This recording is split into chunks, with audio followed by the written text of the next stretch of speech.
Daud memang adalah orang yang punya hati yang mencari Tuhan. Tapi kalau kita baca sampai 2 Samuel pasal 11, Daud pernah jatuh dalam kesalahan yang besar. Kesalahan yang sangat besar. Nah, sebelum kita bahas kesalahannya apa, saya mau kita pelajari bahwa kira-kira apa yang membuat Daud itu jatuh. Karena kalau kita pikir bahwa tiba-tiba satu hari Daud seperti jatuh, ada tindakan yang besar, tiba-tiba dari tidak lakukan yang salah, tiba-tiba salah total. No, saya mau kita semua mengerti bahwa tidak ada kehidupan seseorang yang rusak dalam sehari. Tidak ada keluarga yang hancur dalam sehari. Semua itu adalah tindakan-tindakan banyak yang kecil-kecil. Banyak langkah yang kecil-kecil akhirnya membawa hasil yang begitu hancur. Nah, kalau kita lihat Daud di 2 Samuel pasal yang ke-11, ayat yang pertama kasih kunci kepada kita bahwa Daud sedang hidup dalam kesalahan. Apa itu? Berkata para pergantian tahun, pada waktu raja-raja biasanya maju berperang, maka Daud menyuruh Yoab maju berserta orang-orangnya dan seluruh orang Israel. Mereka memunaskan Bani Amnon dan orang-orang yang lain. Tetapi lihat ini, sedang Daud sendiri tinggal di Yerusalem. Kan ini sudah tips-tips ya, ini sudah buat kita was-was ya. Kok Daud seharusnya berkata biasanya ini pada waktu raja-raja pergi berperang. Nah ini pada waktu ini Daud nggak tahu dia lagi malas, dia lagi apa, nggak moodnya. Dia suruh orang lain pergi melakukan bagian dia. Dan berkata dia sendiri tinggal di Yerusalem. Dia suruh semua orang lain, dia suruh bangsanya pergi.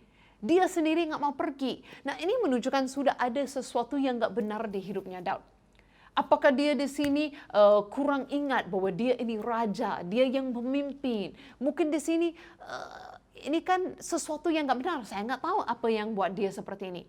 Tapi ini sendiri menjadi pelajaran bagi kita. Ini kesalahan Daud yang pertama. Untuk kita melihat sepertinya Daud lupa ini dia siapa. Dulu nggak disuruh berperang. Gak disuruh berperang, masih orang muda, belum raja, dia yang mau lari hadapan Goliat. Siapapun gak berani. Dia sendiri yang memajukan diri untuk berperang.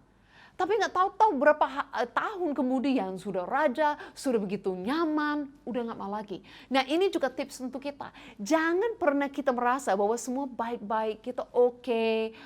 Dulu aku melayani tapi nggak usah lagi. Ya dulu aku lebih oke, aku lebih mencintai Tuhan. Sekarang udah nyaman, udah oke lah, udah oke. Tuhan sebenarnya berkata kepada kita hati-hati kalau seperti itu. Dia mau kita ikut Tuhan itu selalu segar, selalu semangat. Ya seperti orang yang jatuh cinta. Jangan saja jatuh cinta satu hari ini pacaran, besoknya menikah, makin bertahun-tahun udah gak mencintai, udah bosan satu dengan yang lain. No, itu bukan rencana Tuhan. Rencana Tuhan adalah kita jatuh cinta dengan Tuhan. Dan setiap hari itu baru mengalami dia. Bahkan Tuhan pernah menulis kepada beberapa jemaat.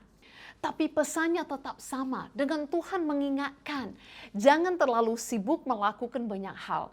Tapi lupakan akan Tuhan. Mengasihi Tuhan.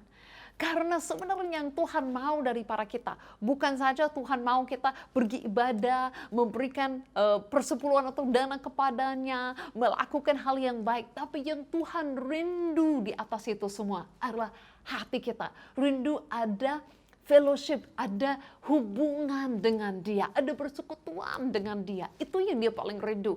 Dia paling rindu hati kita.